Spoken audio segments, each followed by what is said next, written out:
I'm Idiotech, and these are my first impressions of Shadwen for PC. Now, this is a first impressions video. I've played about an hour of the game, and I'm giving you my thoughts and feelings on the game based on that hour. It's a game developed by Frozen Byte. They are the developers of Trine 1 and Trine 2, and I think Trine 3. It costs $15, and as such, I was kind of interested in this title. It's a stealth game, and I thought maybe they were going down the Thief road, and maybe we would get finally a cool successor to Thief. Sadly, that's not the case here. This is, for all intents and purposes, a very casual, dumbed-down stealth gameplay experience. Now, it has very solid visuals. In fact, I think it's quite good when you consider that Frozen Byte is traditionally making platformers.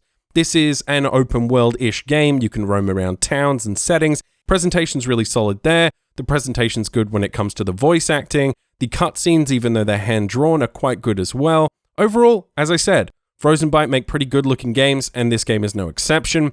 The problem comes when we start discussing gameplay, though. It's set in a medieval setting, very similar to Thief. It has a lot of things in it that remind me of Thief. The atmosphere is very Thief-esque, and so I was expecting some really intense Thief-style gameplay. And that's not what I got here. What I got instead is really one of the most casual stealth games I've ever played. There are two mechanics in this game, one of which I love and one of which I hate, that they've added this time around to try and change things up. The first mechanic is the ability to stop time. When you stop moving, time stops as well. Now, this is very similar to Superhot if you've ever played that game, and I like it. I think it's a nice addition to the stealth genre. I think it gives the player some extra time to make decisions, take their time, make the right choice, and then progress through the game. I don't mind the addition of that whatsoever, and it's in fact necessary for some of the jumping puzzles later in the game that force you to make split-second decisions where you can pause time, make a decision, unpause time, etc., etc. It works really well, and I think for the most part those jumping puzzles are executed well. The problem comes in with the second mechanic, and that is the ability to rewind time. This is a terrible idea for a stealth game, and the reason for that is it destroys any sense of tension. The good thing about a stealth game is that tension it brings, the sense of jeopardy, the sense of risk when making decisions. If you fuck up, you die, and you start again. That's all taken away here, and instead, when you fuck up and die in this game, you just rewind time and try again. This removes, as I said, any sense of tension, jeopardy, and risk from my actions, and that makes the game feel incredibly unenjoyable. I don't care when making decisions because I can just try something else. And what I ended up doing was just running around the game, making a decision, oh, it didn't work, rewind, try another one, oh, okay, that didn't work, rewind, and that's just not fun. At least for me, as a core gamer, I don't think that mechanic appeals to core gamers. It doesn't work for me, and I don't think it will work for many of you. Now, other systems in the game there is a loot system. You can find items throughout the world.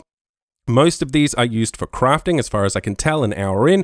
You'll find a blueprint, you'll find some raw materials, you combine the two, and you'll get a new item for your character. I have no real problem with that at all. I think it's a nice way to add a progression system into a stealth game and make your character more powerful over time. So no real complaints there. Let's talk about story briefly. There isn't much of one, to be honest. You play as a girl called Shadwen. She's a badass sort of assassin thief character. She accidentally saves a girl at some point, and that girl ends up tagging along with you, and her only real function is to open doors, at least an hour into the game. There doesn't appear to be any actual motivation for my character to be doing what she is doing. I don't know why she's robbing things. I don't know why she's breaking into places and killing guys. I don't have a clue an hour in what my character is actually doing. And that's a core problem, I think, with the storytelling, but it's delivered relatively well with some solid voice acting and things like that.